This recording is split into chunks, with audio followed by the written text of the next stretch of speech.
Thank you. So Madeleine Steinmetz-Wood from Statistics Canada will present the webinar. Madeleine has worked as an analyst at Statistics Canada on the Market Basket Measure program, Canada's official measure of poverty, for the past 4 years. She has a master's in public health and a PhD in geography.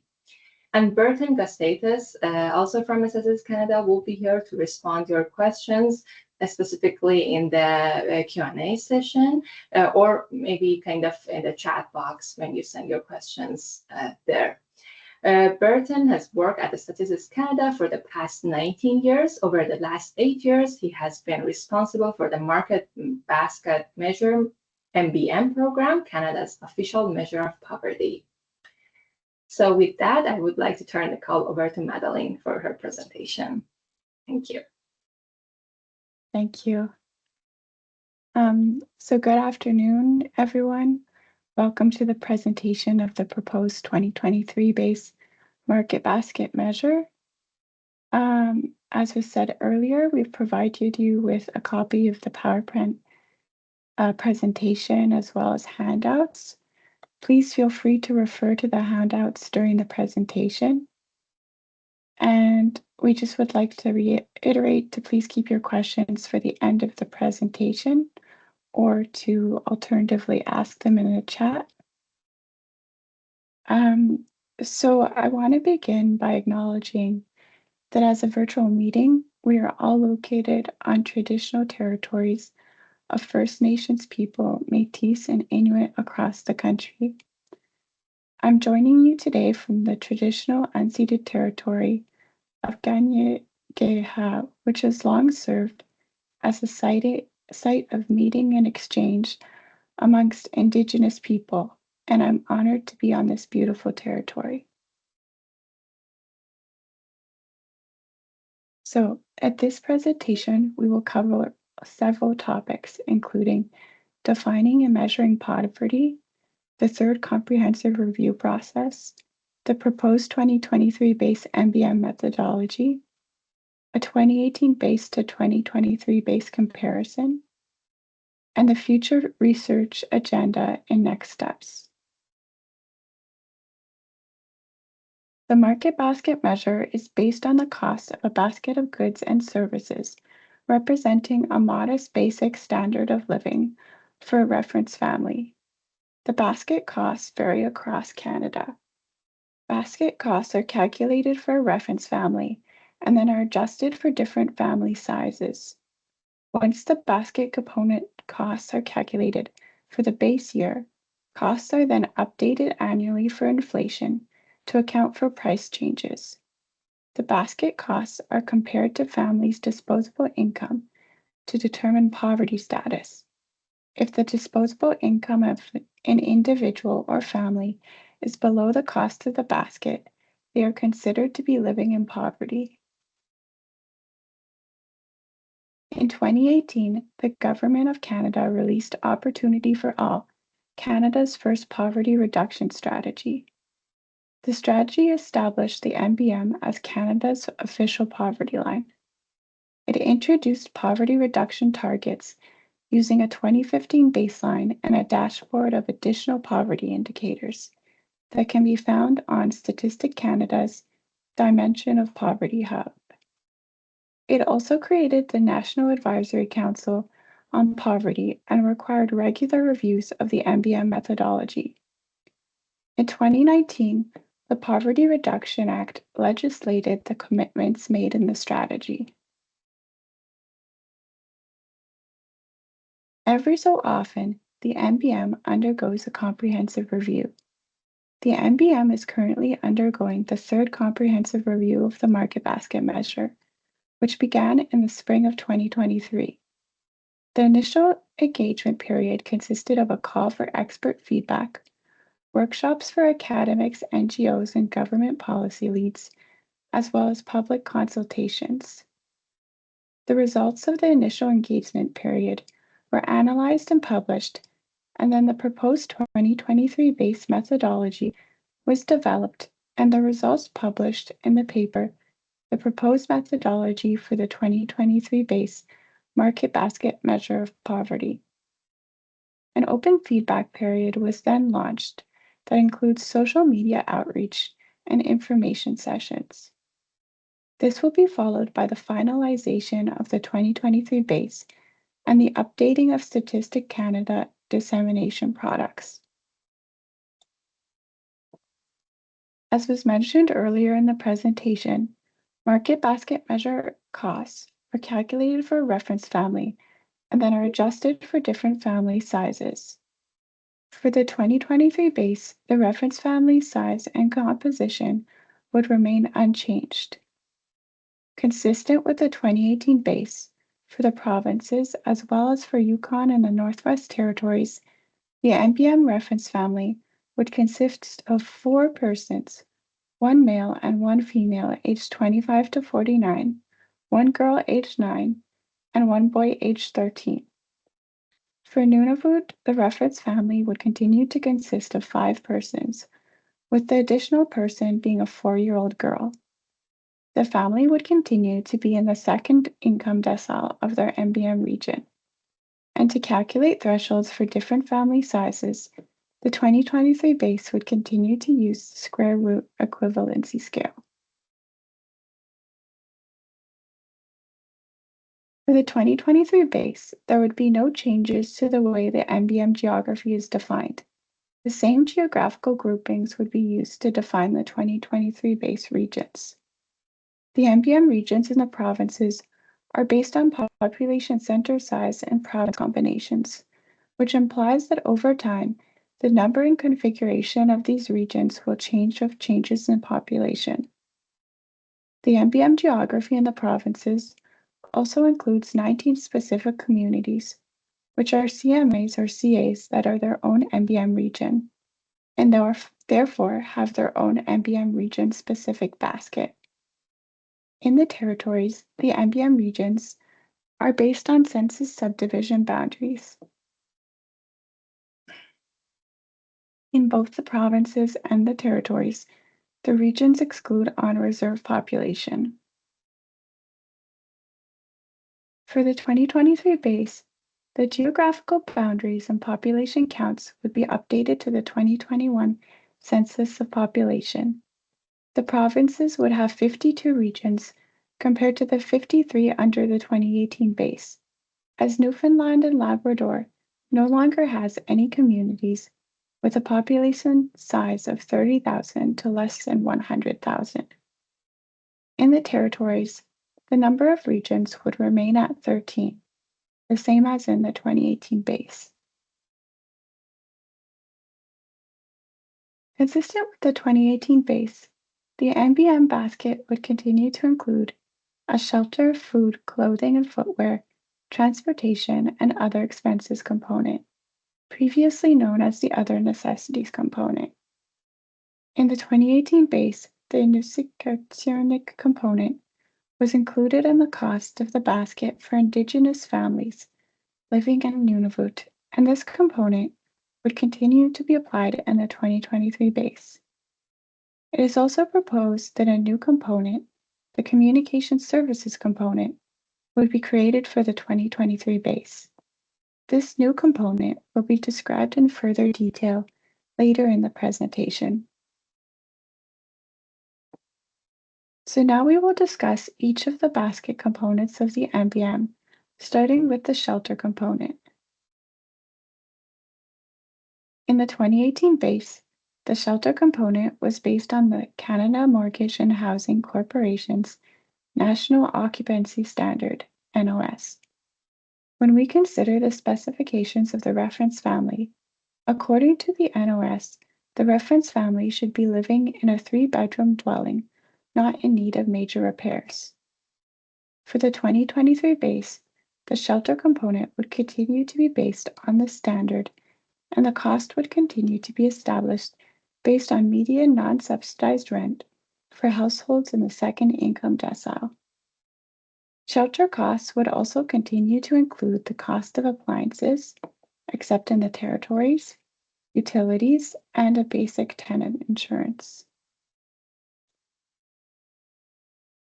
Consistent with the 2018 base, the 2023 base shelter component would continue to use either a sampling median or a quantile regression model to estimate rent.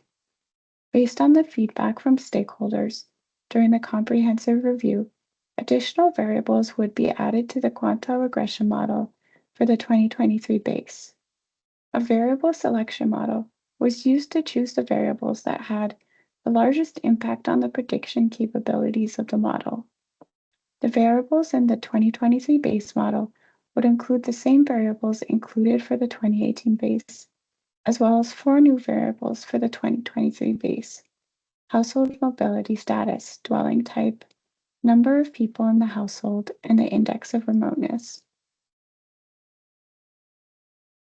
Consistent with the 2018 base, the cutoff for using the modeled median was established based on a visual assessment of the confidence intervals of the median shelter cost. Based on this analysis, it was determined that a sample size of 100 would continue to be used as the cutoff for using the modeled median. For Yukon and the Northwest Territories, given the high response rates to the 2021 census long-form questionnaire and the high sampling rate, the proposed 2023 base methodology would use a sampling mean. This would bring the estimation process in line with the estimation methods used in Nunavut. For Whitehorse and Yellowknife, the mean would be calculated using households in the first 5 income deciles, whereas outside the capitals, it would include households in the first 7 income deciles. In Nunavut, consistent with the 2018 base, rent would continue to be estimated using a sampling mean. The first 7 income deciles would be used to estimate the sampling mean for Iqaluit, whereas the first 8 income deciles would be used for households living outside of Iqaluit. The inclusion of multiple income deciles in the universes for the territories was done to ensure a sufficiently large sample size. In the following graph, the NBM 2023 base shelter component thresholds are presented for 2023. All shelter thresholds are also available in Appendix A1 of the handouts. The graph shows that the highest shelter threshold for the 2023 base would be in Vancouver at around $27,000, followed by Toronto at around $26,000. In the following graph, you will find the 2023 base Northern NBM shelter component thresholds. The highest shelter thresholds in the territories, the highest shelter threshold in the territories would be in Iqaluit at close to $41,000, followed by Yellowknife at around $31,000. In the provinces, when comparing the 2018 and 2023 bases, we can see that on average in most provinces, shelter thresholds are higher under the 2023 base. The largest positive difference between the bases would be seen in British Columbia, followed by Prince Edward Island. The largest negative difference between the bases would occur in Alberta. So now for the territories, we can see that the largest positive difference would occur in the Yukon, whereas the largest negative difference would occur in the Northwest Territories. So now we will discuss the food component. For both the provinces and the territories, consistent with the 2018 base, the proposed 2023 base food component methodology for the NBM would continue to use Health Canada's 2019 National Nutritious Food Basket, the most recent standard currently available. Consistent with the 2018 base, some adjustments to the quantities found in the NNFB would be increased for Nunavut to account for the additional nutritional requirements needed for the 5th reference family member. Given the importance of maintaining Inuit culture and traditions, the food component for Nunavut would also continue to include hunted and harvested country foods. The National Nutritious Food Basket fulfills the nutritional requirements for the reference family based on factors including age and sex. The items included in the basket are what is recommended by Health Canada to cover a well-balanced, healthy diet. Now we will discuss the food component methodology for the provinces in further detail. Data for the food component comes from Statistic Canada's Consumer Prices Division, or CPD. CPD has improved their collection methods from using in-store collection to using scanner data. Scanner data is collected on a weekly basis and includes prices from around 1,000 communities and covers the majority of the Canadian grocery market. Before calculating the average price for an item, outliers would be removed and it would be ensured that items would reflect food items in the lower end of the price distribution. For the 2023 base, the MBM would follow CPD's lead and use the weighted arithmetic average of price observations, which is weighted based on units sold, to obtain the item prices for each community. Once the average for a food item is calculated for a community, the individual community prices would then be aggregated to the MBM region level by taking the weighted average of community prices within an MBM region. These prices would then be annualized, and annual prices for items would then be applied to the NNFB quantities and aggregated to obtain the total component cost. Finally, as was done for the 2018 base, an additional 5% for miscellaneous items would continue to be added to the cost of the component. So now we will discuss the calculations of the food component for the territories. Scanner data is available in Yellowknife and Whitehorse. Therefore, it is proposed that these territorial capitals would use the same pricing methodology that is being proposed for the provinces. As was done for the 2018 base, to obtain a food component cost for communities outside the capital, spatial indexes would be used to adjust the capital prices. Scanner data is not available from any store locations in Iqaluit. Therefore, the pricing methodology for Nunavut would be the same as the one used in the 2018 base, but would use monthly prices collected in 2023. Therefore, as was done for the 2018 base, the geometric mean of monthly in-store collected prices would be calculated for Iqaluit, and then to obtain the costs for regions outside the capital, capital costs would be adjusted using spatial indexes. In the following graph, you will find the food component thresholds for the provinces in 2023. The graph shows us that the highest food component threshold under the 2023 base MBM would be in rural Newfoundland, followed by Newfoundland urban areas under 30,000 persons, whereas many of the lowest thresholds would be located in urban areas in Ontario. The graph of the food component thresholds for the territories shows that the highest food component threshold would be in Nunavut and Baffin excluding Iqaluit, followed by Satu in the Northwest Territories, whereas the lowest thresholds would be in the territorial capitals of Whitehorse and Yellowknife. In the provinces, on average, the largest positive difference in the food component cost between the 2018 and 2023 bases would be in Saskatchewan, followed by Manitoba, whereas in the Atlantic provinces, food component costs would be lower under the 2023 base due to improved geographical disaggregation. In the territories, compared to the 2018 base, food component costs in the 2023 base would be higher for all territories. The largest positive difference would occur in the Northwest Territories. So now we will discuss the clothing and footwear component. It is proposed that the 2023 base MBM continue to use the 2012 Acceptable Living Level, or ALL basket, developed by Harvest Manitoba as the standard for the clothing and footwear component. Even if it is from 2012, it is currently the most recent clothing basket developed in Canada.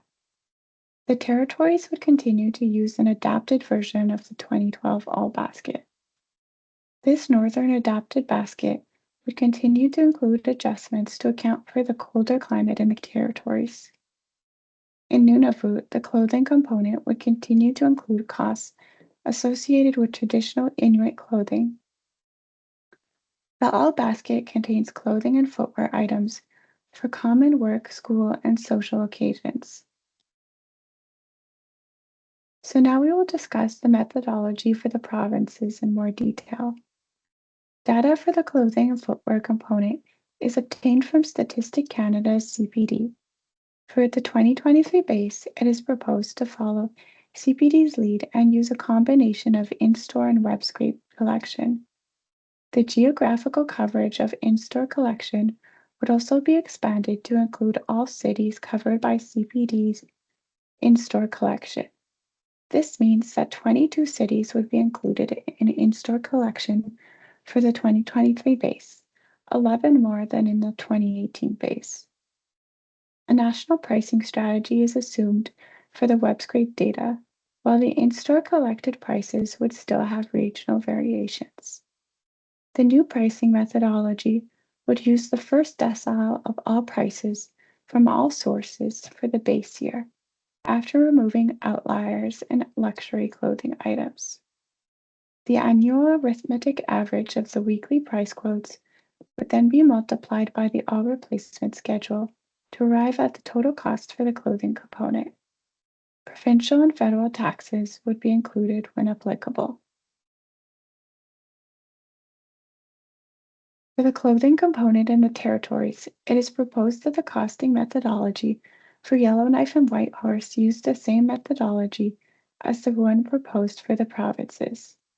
As was done for the 2018 base, a weighted average of the cost of one shopping trip per year and online shopping would continue to be added to the clothing component costs for communities outside the territorial capitals, and the price of the shopping trip would continue to include gasoline, hotel, a meal allowance, and/or plane tickets if required.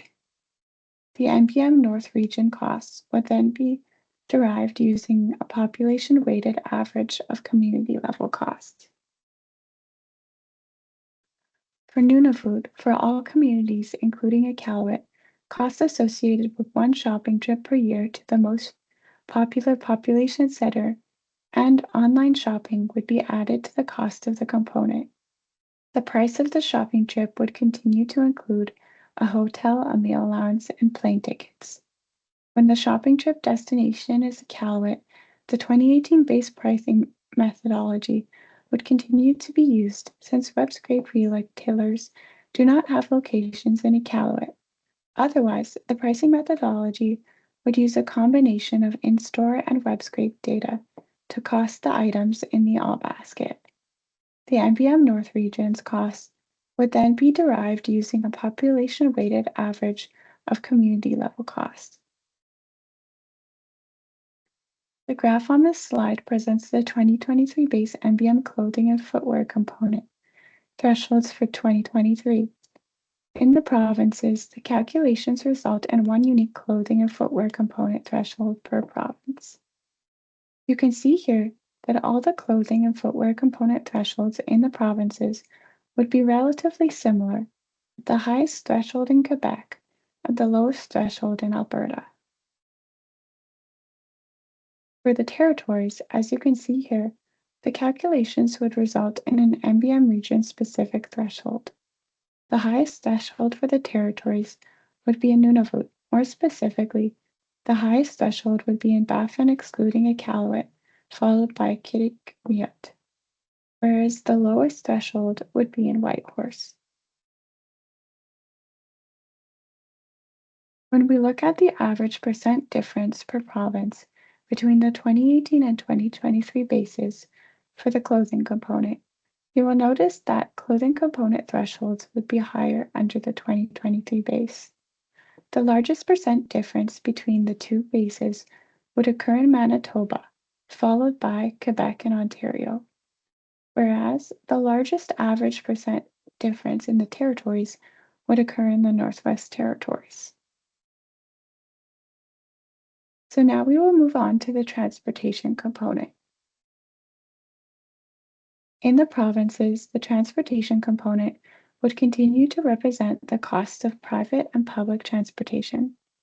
The component recognizes the costs associated with travel to and from work, to go shopping, and meet other everyday needs.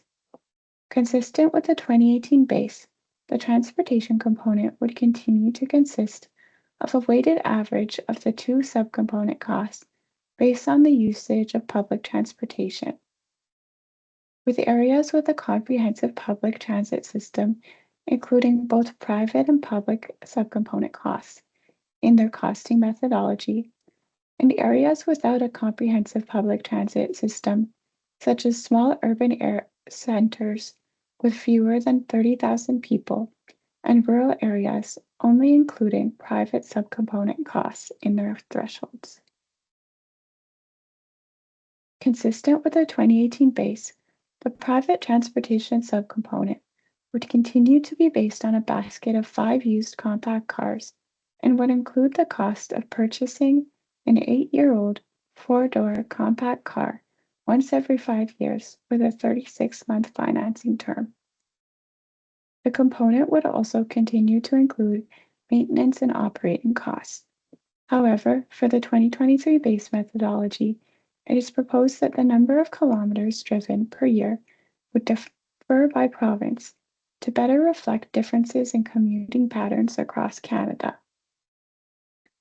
Natural Resource Canada's comprehensive energy use database would be used to obtain the average number of kilometers driven annually per province. For the 2023 base, maintenance costs that were derived using Survey of Household Spending data would instead be derived using CPD price data. Consistent with the 2018 base, the public transportation subcomponent would continue to include the cost of 2 adult monthly passes and 1 child pass. The 2018 base public transportation subcomponent also included the cost of 12 two-way taxi trips. However, for the 2023 base, given the increased use of ride-sharing services in many urban communities, it is proposed that the cost of both ride-sharing trips and taxi trips be included. 2023 CPD data would be used to obtain the average cost of a taxi trip and a ride-share trip per province, while the latest SHS data would be used to weight the observed prices. The weighted average of both costs would then be annualized to obtain the annual cost per province. For the territories, consistent with the 2018 base, the transportation component would only include costs for private transportation. For Yukon and the Northwest Territories, the only proposed change to the component for the 2023 base would be to update the basket of vehicles for the capitals and communities with road access to the capitals to include the average costs for the 5 most popular SUVs and 5 most popular compact cars. This change would make the basket more resilient to changes in vehicle production and would add stability to the estimates. The operating and maintaining costing methodology would remain the same as for the 2018 base.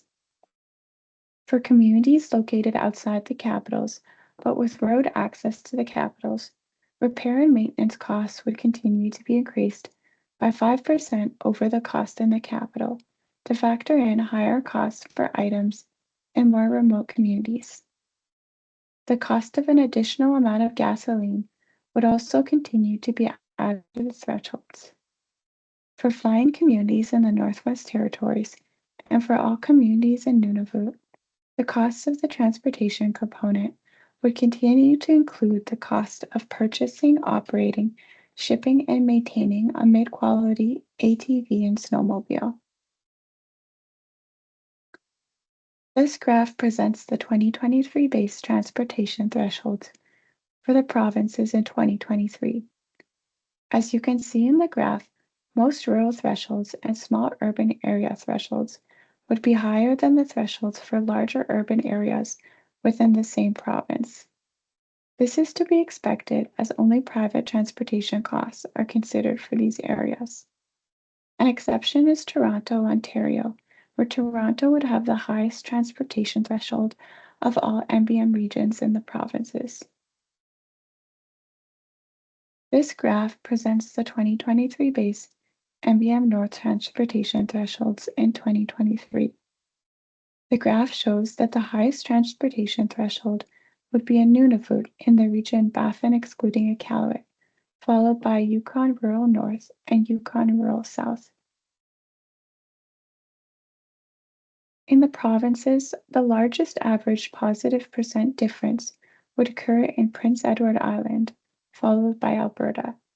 The largest average positive % difference in the thresholds between bases in the territories would occur in the Yukon.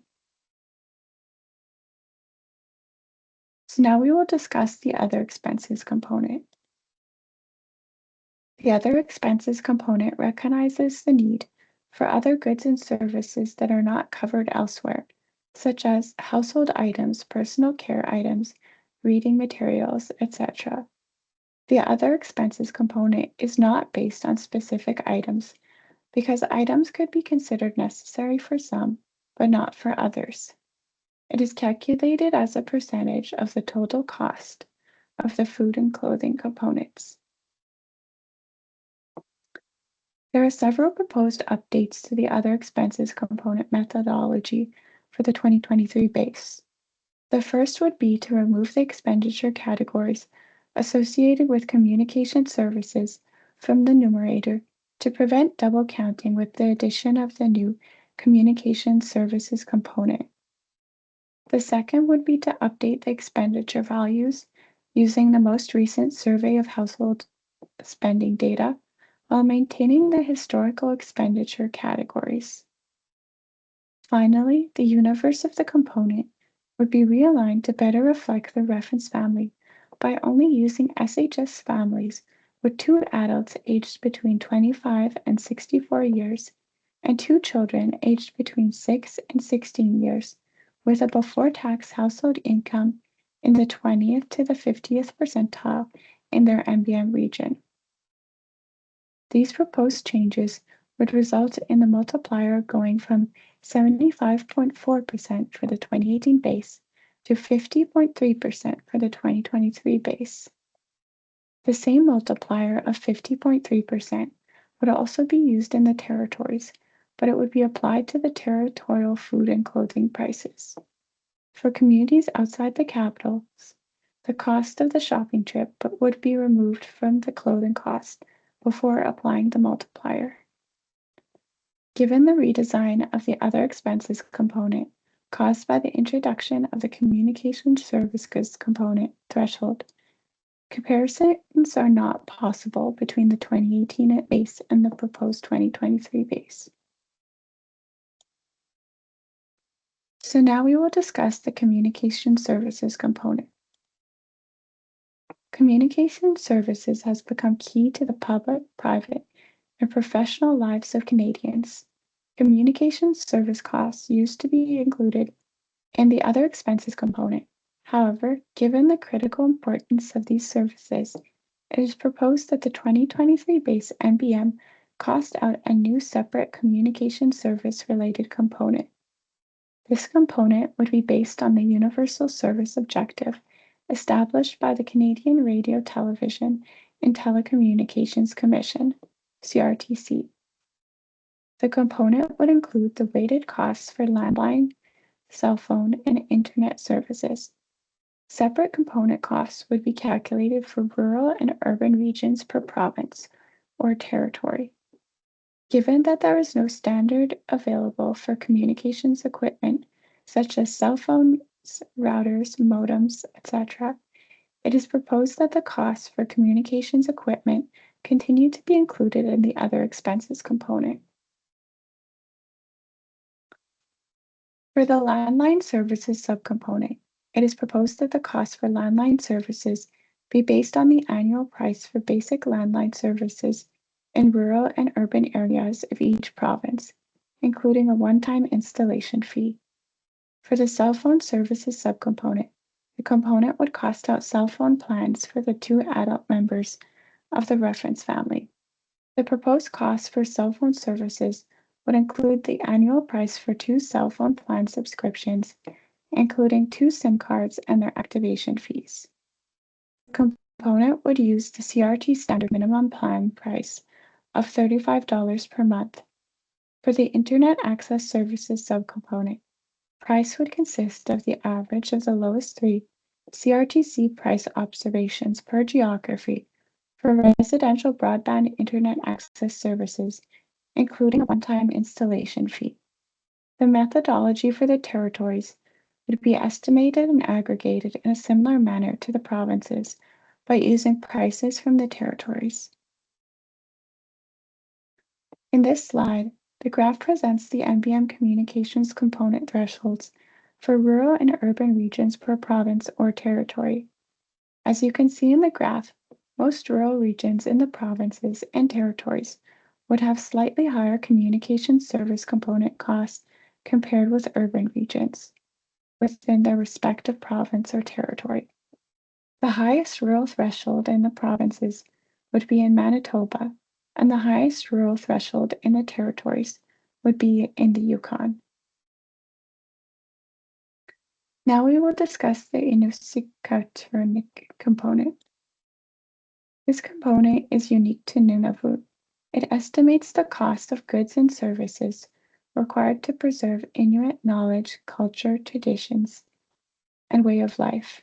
It is based on the 2019 Nunavut Roundtable for Poverty Reduction and follow-up outreach activities, and was informed by the following 4 pillars: culture and language, healthy personal relationships, trauma services, and addiction treatment.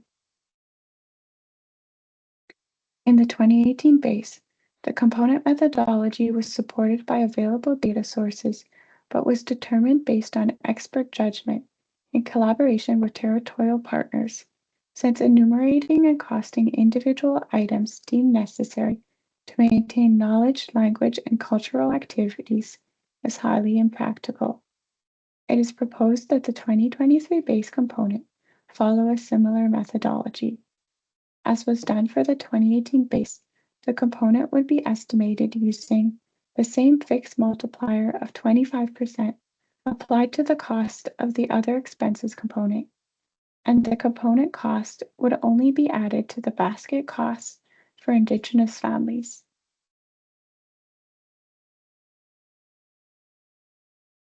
So, after being estimated for the base year, each component would be adjusted for other reference years using consumer price indexes.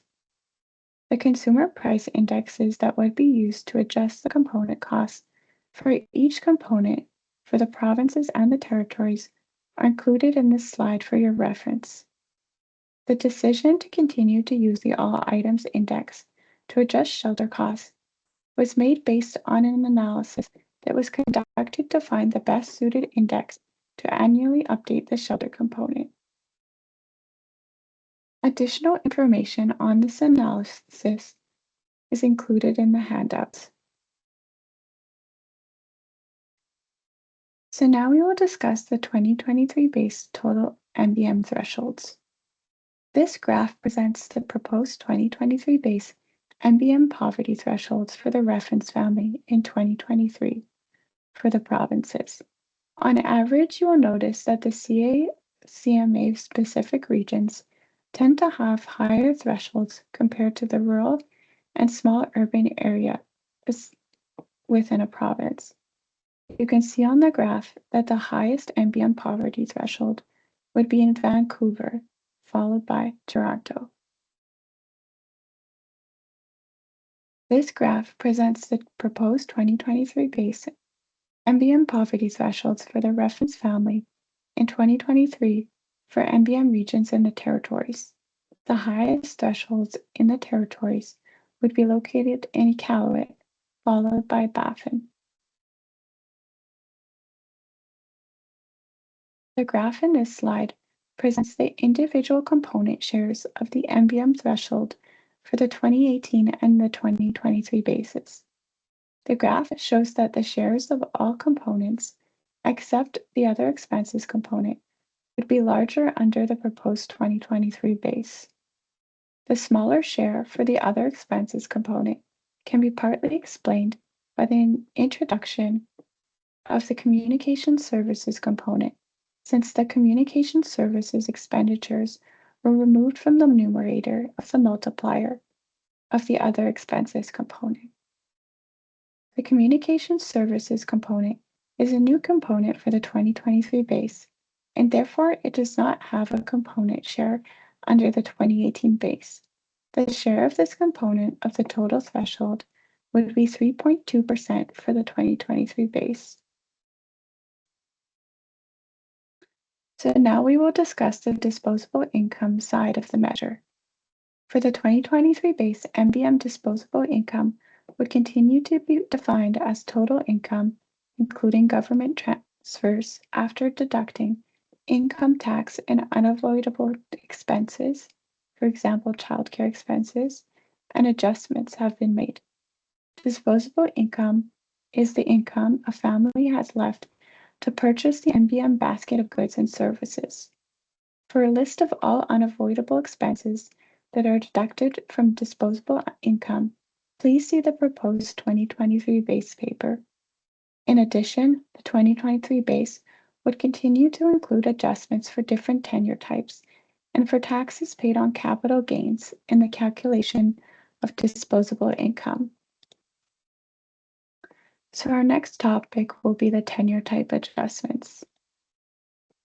Tenure type adjustments, or TTAs, are applied to the disposable income of families to ensure that those living in different housing tenures than the one used to cost the shelter component are on equal footing when considering shelter costs. The 2023 base would continue to calculate tenure type adjustments as the difference between the shelter cost of non-subsidized renters and of a given tenure type.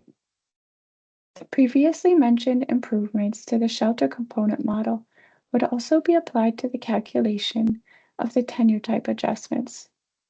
The tenure type adjustments are available in the handouts, and you might notice that the amounts differ from the amounts published in the proposed 2023 base paper available online.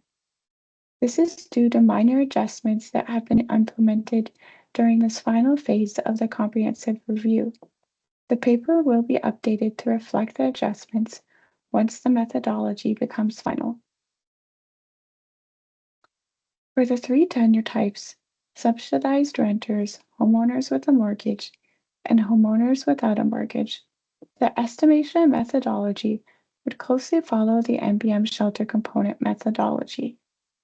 Further details on the calculation of tenure type adjustments is provided in the slide for your reference, and is also available in the proposed 2023 base methodology paper.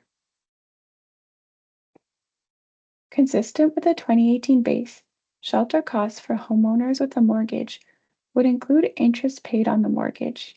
However, for the 2023 base, a new methodology is being proposed for the calculation of mortgage interest costs. Interest costs would be estimated per MBM region and age group, and it is proposed that for the 2023 base, that the Bank of Canada composite mortgage interest rate be used as the interest rate to calculate the interest on the mortgage. The interest paid on the mortgage would also be recalculated annually using the corresponding mortgage interest rate for the reference year. The non-interest portion of the shelter costs would continue to be adjusted annually using the all items CPI. There would be three main steps involved in the calculation of the interest on the mortgage. The first step would be to use the Canadian Housing Survey and the Bank of Canada composite mortgage interest rate to calculate the proportion of the monthly mortgage payment that is interest per age group and geographical region. The second step in the calculation would then be to apply the proportions to the monthly mortgage payment from the census to obtain the amount of interest paid monthly for a 3-bedroom dwelling. The final step would be to average the interest per age group and per MBM region. And now we will discuss the methodology for medical expense imputation amounts. As was mentioned earlier in the presentation, medical expenses are a non-discretionary expense that is deducted from after-tax income to derive disposable income. They include out-of-pocket expenses as well as healthcare and dental plan insurance premiums. Consistent with the 2018 base, when a respondent has declared an amount on their tax forms, this amount is used. If a respondent that is 15 years or older is not linked to tax data, or if their medical claim for tax purposes is zero, then medical expenses are imputed. During the outreach activities, it was mentioned that medical expenses differ by age, and this was confirmed by internal research. Therefore, for the 2023 base, it is proposed that the imputation values take into account the age or the respondent that did not declare medical expenses. For the territories, it was not possible to calculate imputation amounts per age group due to data restrictions. The universe for the calculation of medical expenses would be individuals with family income in the second income decile distribution of their MBM region for the provinces and individuals with a family income in the first 5 deciles of their MBM region for the territories.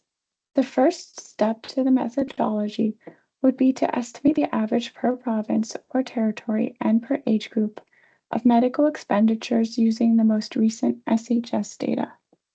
The second step would be to estimate the proportion of people with $0 medical expenses on the Canadian Income Survey, and then calculate average expenditures for medical expenses for that group using the CIS. Consistent with the 2018 base, the formula illustrated on the slide would then be used to calculate the imputation amounts. So now that we have discussed all elements involved in calculating the MBM basket, as well as the calculation of disposable income, we can now present the poverty rates. This graph shows the percentage of persons in poverty for the reference family for each province and territory under both the 2018 base and the 2023 base MBM for 2023. Under the proposed 2023 base methodology, the MBM regions in the Atlantic provinces, as well as Nunavut, would have slightly lower poverty rates compared with the 2018 base methodology. Conversely, the majority of the remaining MBM regions for the provinces and territories would have slightly higher poverty rates under the 2023 base. On average, the recalibration of the proposed 2023 base thresholds would change the Canada level poverty rate in 2023 by 0.7 percentage points, going from 10.2% using the 2018 base to 10.9% using the proposed 2023 base. There are some minor differences between the numbers presented in the paper and the numbers presented on this slide, and the next, due to previously mentioned TTA adjustments. Excuse me, Madeline. It's 2 minutes to the end of the session. Just want to let you know, and there probably will be a Q&A. Okay. So. I have 3 more slides. I'll keep going unless. Yeah, maybe Bertrand, could you? Maybe just skip to the next step slide, Madeline. Next steps? Yeah, and then we can open it up to the Q&A. Okay. So in terms of next steps, the review period will run until early November 2025. Once the review period ends, the proposed 2023 base methodology would be updated if necessary. Feedback we receive could result in an update to the proposed 2023 base methodology or be added as a future research topic. Once finalized, the Canadian Income Survey data tables and the Dimensions of Poverty Hub will be updated to include estimates using the 2023 base. With the reference year 2024 CIS release, poverty rates based on the 2018 base MBM methodology will no longer be published. So before starting the question and answer period, we would like to take some time to thank our partners at ESDC and the invaluable contributions from the statistics bureaus of Yukon and the Northwest Territories and the government of Nunavut's Department of Family Services and Nunavut Tunkavik Incorporated for their help in creating the MBM North methodologies. And so now Burton Gustitis will be monitoring the question and answer period. Thank you, everyone. Thank you, Madeleine, for the very comprehensive presentation. That's awesome. I think we have around 7 minutes for questions, and if you would like to put your question in the chat box, please do, or if you want to unmute your devices and ask your questions, Burton will be here to respond to your questions. Great, thank you. Well done, Madeleine. That was a lot of information, and I thought it was presented very well. Speaking of a lot of information, it was probably a little hard to digest. In the paper and in the handouts provided, there are some tables that compare the 2018 base to the proposed 2023 base methodological changes, and where the changes were made. So it could help in your framing of the information if you feel like there was too much provided. With that in mind, I'd be happy to answer some questions. I think Michael Deiter, CDPT. Hi. Yeah, it's not so much a question. I just wanted to add a comment that once the base has been finalized, the community data program will likely get some 2021 tables with using the MBM measure, the 2023 base MBM. So that would be like the target group profiles for low-income population using the MBM, or our CPP1 table is the Community Poverty Project 1, which is the table that has a lot sort of a big demographic characterization of population based on all the different low-income lines, but we use it with the new base. So that's it. That's awesome. Great. I think Jamie Jones has a question. Yeah, I'm really curious. So I do a lot of work with a lot of data for rural communities, and so I'm happy to see, like, so specifically I'm from BC. I'm happy to see the rural BC data, but I recognize that within even my rural region, the communities vary so much. Like the living wage varies depending if you're in this rural community or that rural community.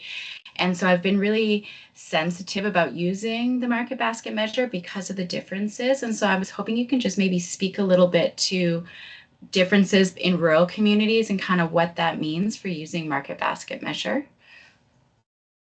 Great question, Jamie. I guess you're referring to rural communities and and how they differ between each other, and not rural and remote communities of a province, correct? Yes. Yeah. Right. So the MBM regions are based on population size and densities for the rural community definitions, and there's some heterogeneity. There's some differences between the two, between communities within a rural community. So there's no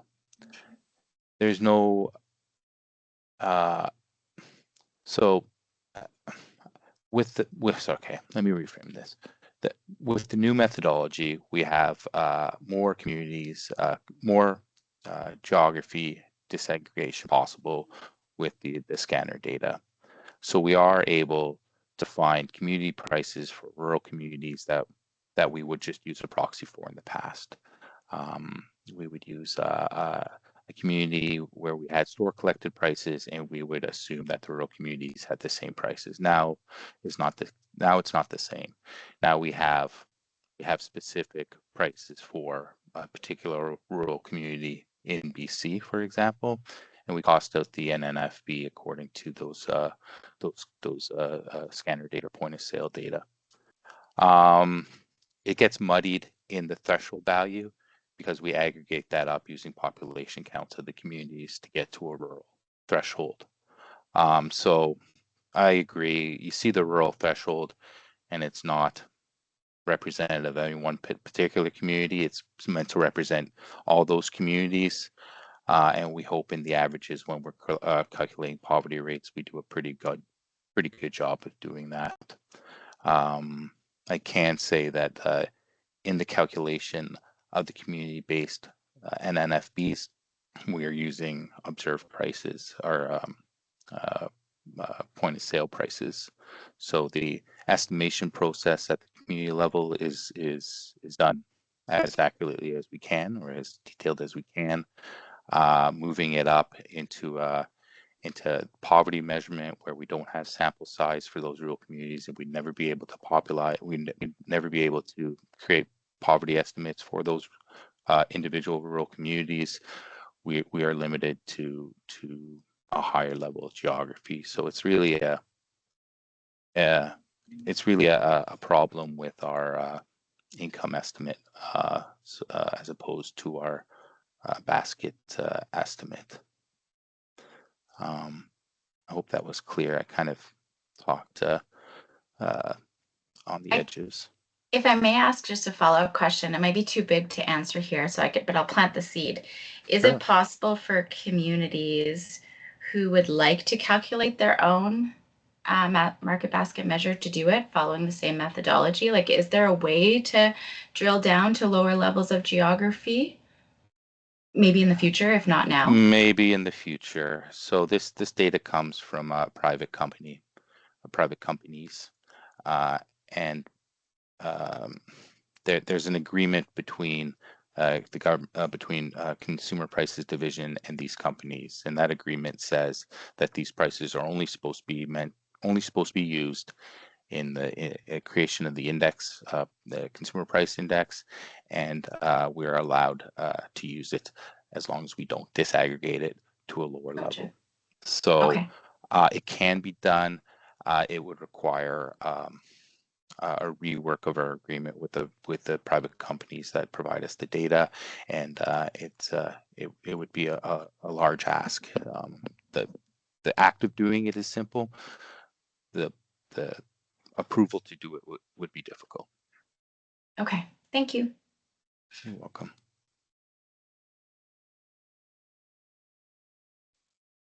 And there was a question in the chat box about the cost of living that the StatsCan team responded already. Okay, great. Should Here's another question that's we have asking about. Thank you for the depth of the presentation. Slide 12 notes additional variables for 2023 base. Can you expand on how the index of remoteness is used along with the population certain definitions in the MVM regional definitions? That's a great question, and thankfully I have Madeline here, who worked on this component in detail. So if she doesn't mind talking a little more during the presentation, I'd like to pass it to her. So for the index of remoteness, we use the index of remoteness developed by another team at Statistics Canada. I think it was Alicia Alessandro. We can drop the link to the index of remoteness paper in the chat, or someone on the team can do that, or myself at another time. And so, but this is defined at the census subdivision level.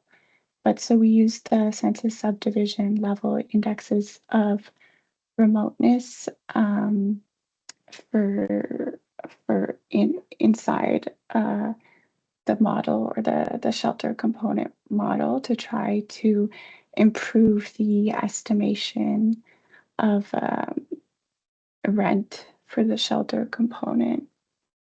I hope that Maybe you answers the question. Madeline, maybe you could talk just real fast what the index looks like. What does a 0 and a 1 represent on it? Yeah, so basically we have, it varies from 0 to 1. And so from 0 is like the least remote communities, and 1 is the most remote communities in Canada. And so the authors actually map this for all of Canada. And so you can actually, if you look in the paper, you can see like the geographic distribution of the remoteness index throughout Canada. And so this index is basically what we used to add to the shelter component, or improve on our shelter component. Assuming that some basically larger, very urbanized areas might have very high shelter costs, or even at the other extreme, that more remote communities might also have much higher shelter costs. So just to like try to integrate this into the component, the estimation process. Great, thank you, ma'am.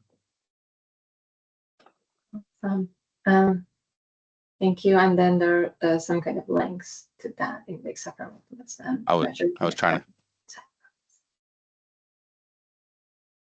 I was just going to say I was trying to do as Madeline suggested, to put the links of the remoteness index into Thanks, the chat. Burton. I was just about to do it. It's okay. I was multitasking while you were talking. That's awesome. Okay, so it's 5 minutes past the time. We can stay a little bit longer if anyone has any other questions. If not, I would kindly ask Anna to stop recording, maybe, and we will post the recording